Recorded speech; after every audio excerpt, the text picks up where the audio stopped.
Welcome to another Fireside Chat at FreightWaves Live at Home. I'm JP Hampstead, Director of Passport Research at FreightWaves. And with me remotely is Lily Shen, the President and CEO of Transfix.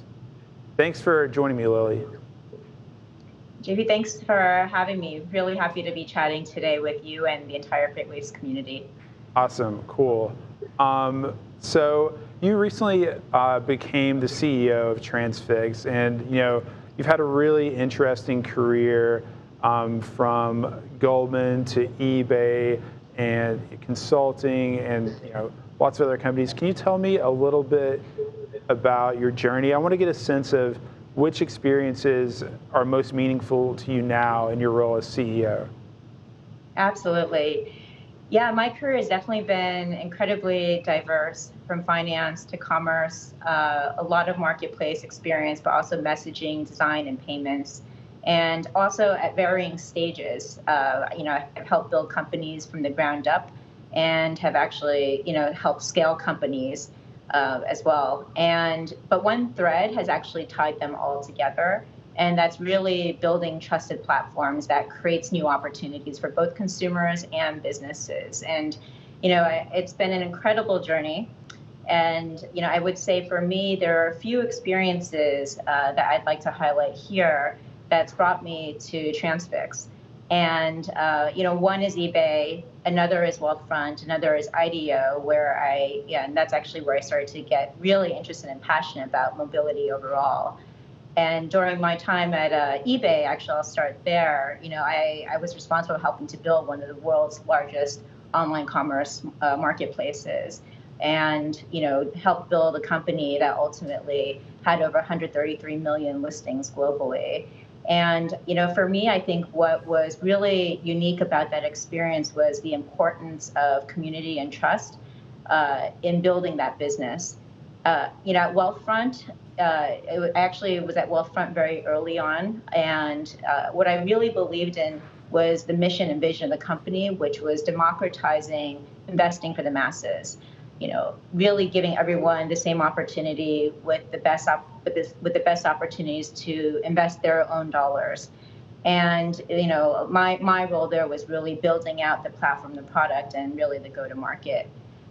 And during my time at IDEO, IDEO is a global design firm, and they really work on complex challenges across verticals and globally as well through design technology and human-centered approaches. And that's actually where I first immersed myself in the world of mobility and became very passionate and wanting to further understand the complexities around the movement of people, freight, and spaces in a very human-centered way.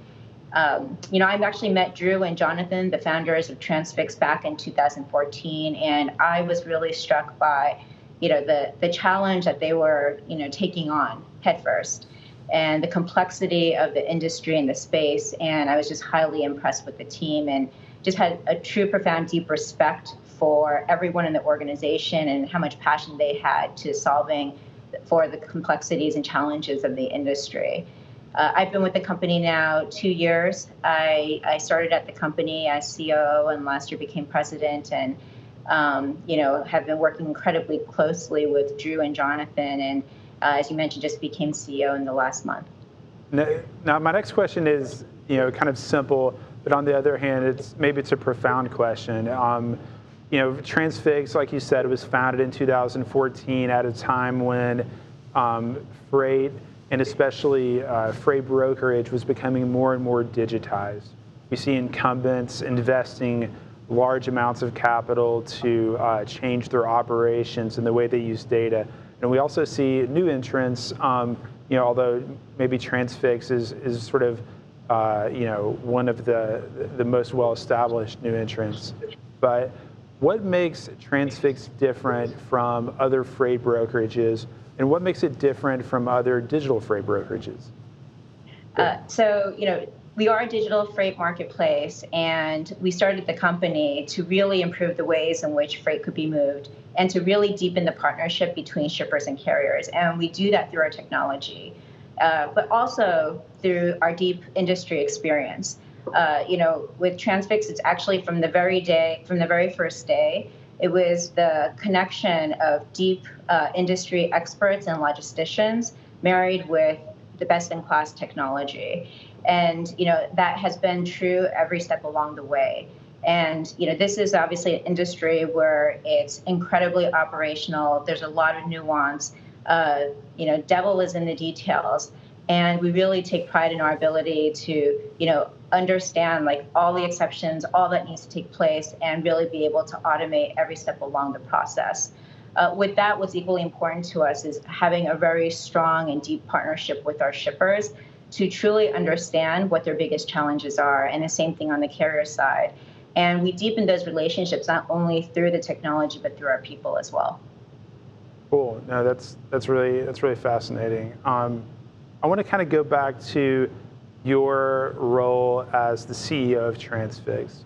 In your first week at Transfix, in the middle of the coronavirus pandemic, and you guys, of course, are based in New York City, you had to move the entire company remote, and you became a wartime CEO almost before you were a peacetime CEO. Can you tell me a little bit about what that experience was like?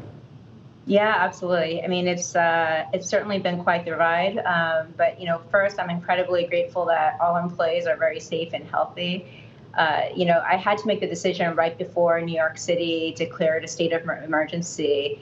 And at that point, New York had less than 100 cases, and half of which was in the previous 12 hours. And today is 134,000 cases in New York. I think the decision to move remote was actually pretty easy because I was very much optimizing for a few things. One, first and foremost, the health and safety of our employees and business continuity. And, Transfix has always been digital first, so that's really enabled us. That really enabled us to actually go remote very quickly and really overnight. I had a high level of confidence in our platform. I had a high level of confidence in our team. And it was a really seamless transition. I worked incredibly closely with our Chief People Officer, Brian Chrisman, and every step along the way, we were just ensuring that we were being very transparent, with our workforce, and really, over communicating throughout the way. That's great. I want to hear a little bit from you also about, I want to talk about the shipper-carrier relationship, something you brought up a little while ago. And before we get into the particular and sort of new and unique stresses that have been put on that relationship by the coronavirus pandemic, can we kind of talk about sort of a broader or more structural view? What's broken in this marketplace? And what has Transfix found that actually works to repair that relationship? Yeah, I would start with a few things. One is obviously incredibly fragmented. There is a lack of visibility in terms of what is going on both sides of the marketplace. And, there's a lot of waste, obviously. And I also believe that fundamentally there's some distrust in the industry as well, right? And when you think about all of that, the importance of actually building a very cohesive network, that's where Transfix comes in.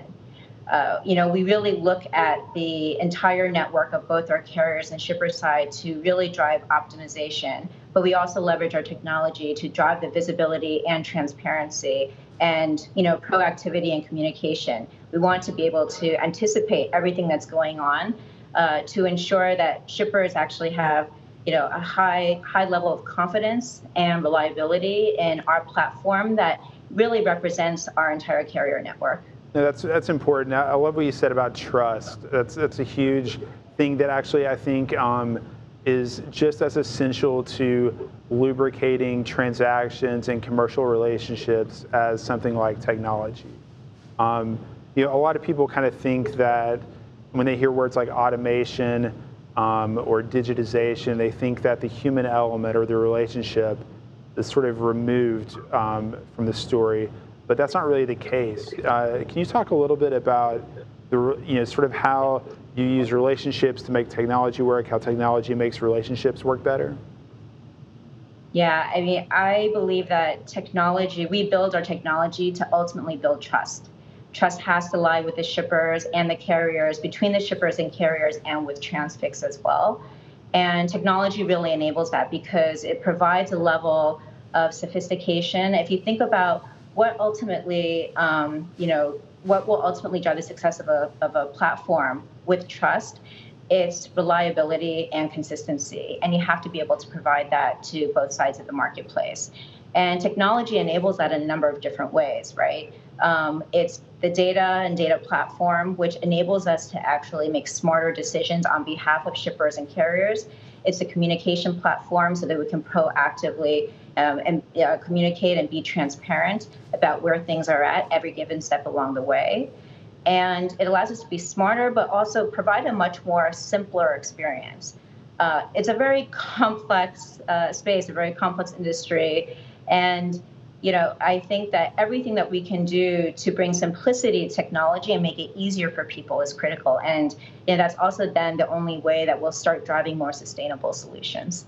Thanks. I loved what you said about consistency and reliability, because that's kind of precisely the challenge that so many companies are having right now with all of the volatility caused by the pandemic and, of course, the policy responses to the pandemic. First, we saw massive surge in truckload volumes. Then they really pulled back and went negative year over year. So on the one hand, maybe the volume surge, how do you ensure that you can provide reliable capacity to your customers? And then now, at a time like this, how do you make sure that you can keep your carriers moving at sustainable rates and also help them sort of protect their business? Sure. So in order to provide, really reliable capacity, we partnered with some of the best carriers across the country. Our technology has enabled us to really be able to match the right carriers with the right freight and the right shippers. And our network level approach has really enabled us to do that in a much better way. And at the same time, what we've developed is a predictive pricing algorithm as well. So we can offer fair market rates to shippers and carriers at any given point in time. And our commitment to those is really important to us. Can you talk a little bit about the new pressures that the pandemic is putting on transportation companies, and sort of what you're learning about the industry, or maybe what the pandemic is exposing about the industry right now? Yeah, it's a really interesting time. In so many ways, I do believe that we're defining a new norm for the industry.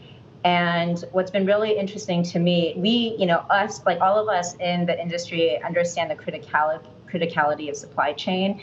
I don't think that's always been the case across the board and across society. But I do think there's a higher level of appreciation for the role of supply chain and the importance of the work that shippers and carriers and drivers are really performing on a day-to-day level, and how integral they are to our economy running. I do think also with COVID-19, this is a moment where we are all building empathy in a very different way. And, as I think about shippers really thinking about their business, carriers really thinking about their business, I think it's incredibly important to obviously stay focused on the business, but also ensure that we have a peripheral view of everything that's going on in the ecosystem and how we help each other.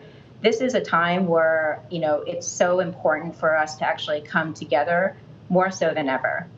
And, I think really understanding the pains that all sides are going through. And, for me, for Transfix, we're really excited to actually help to bring those sides together. Another area is around digital and technology, and the importance of digital and technology moving forward. I mean, for many, for companies, we were able to move to becoming remote fairly quickly. Having the digital and technology tools is, very essential right now. You think about other verticals like education. So many children, for example, now being educated at home, where this may not have been the case, even last year or even in January. And the rate at which digital transformation has moved a vertical like education, I actually see that moving verticals such as transportation as well. And one other thing I'll mention, JP, is the importance of reputation. We talk about consistency and reliability. It is critical that everyone, in order to build trust, we stand by our commitments, right? And so moments of crisis truly reveals like true colors. And so we have to make sure that we're not staying short-sighted. We're taking, a longer-term view and strategy around how to help make the supply chain more efficient. And it's also during times like this where you understand where there are opportunities to improve, improve and really help the larger ecosystem. No, that's great. I love the parallel with education. I think that, like you said, what this pandemic reveals about the importance of digital tools, collaboration, working from home, the way that data and communication are so important. I think that'll actually could have positive effects for the way that transportation and logistics companies are run in the future. Yeah, I couldn't agree with you more. I think this is only going to make the industry stronger. That's great. One of the things you said too, Lily, is that supply chain is this is our moment in the sun in a way. Everyone who has gone to a grocery store or any, try to pick up some kind of essential supply that was out of stock, suddenly the supply chain is very real, and people are learning about, how does my grocery store get restocked? Where are the trucks, et cetera?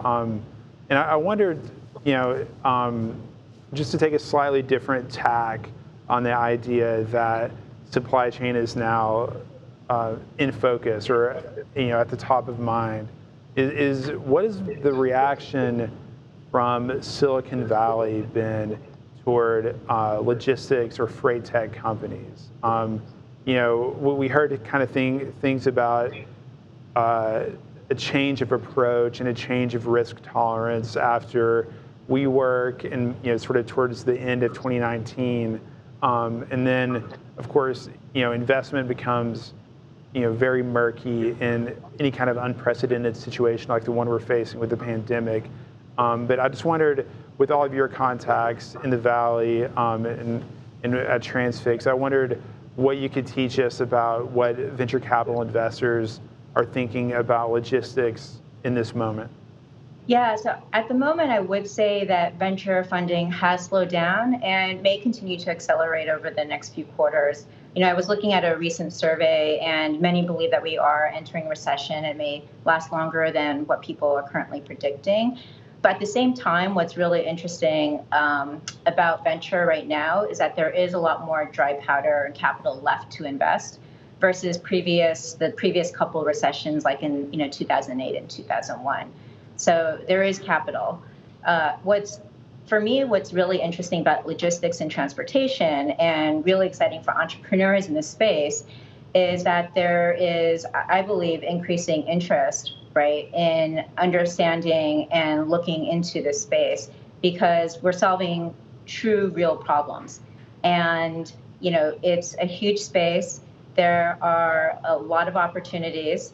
And I think that, VCs could be seeing healthy activities in this space overall. And, the sector is incredibly important, right? As you think about e-commerce, digital transformation, distributed warehouse networks, or home delivery, as that all accelerates, I do think more venture dollars will come into the sector. So I believe it's a really exciting time for entrepreneurs in the space.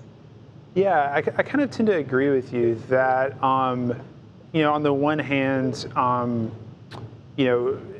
maybe a mid-term or a long-term economic outlook becomes much more complicated in something like a pandemic, but there's also a sense in which it clarifies the sorts of technology and the sorts of services that need further investment or that need to be doubled down upon. And so I guess, my next question for you, Lily, is how does the supply chain change in reaction to something like the pandemic? And I think, I'm happy to hear your thoughts about sort of international supply chains, about things like the level of inventory that it's considered appropriate for shippers to carry and maybe even things like the food supply chain, which didn't seem to respond to volatility as well as, for example, the e-commerce supply chain is able to. Just I know that's a lot, but just interested in hear from you sort of what changes. Yeah, I think that I believe and I hope that this is actually going to drive a lot more innovation and forward thinking in terms of how supply chains can be better optimized across the board. And thinking about, and whether it's across different modes or geographies, I believe this is a moment where the industry is going to come together and figure out how we actually make it a more connected network overall. That's great. I love the idea that the industry is going to come together, become more connected, and drive towards further optimization. Thanks for joining me, Lily. I really appreciate the time. Thank you so much. It's great chatting.